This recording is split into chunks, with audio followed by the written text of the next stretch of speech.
Hello friends, today I'm going to explain how to enter into a CATIA workbench interface. First open CATIA. By default product design interface will get opened.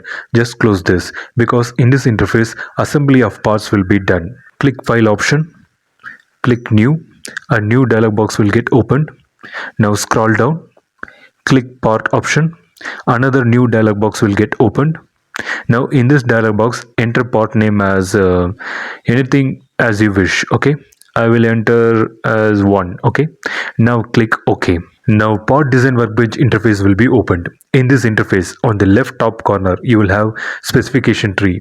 In this specification tree you will have 3 planes: XY plane, YZ plane and ZX plane. Now click any one of these 3 planes. I will click YZ plane. Now click sketcher tool. So here is the sketcher tool. Just click on it. Sketcher workbench interface will be opened. So this is the method to enter into a sketcher workbench interface.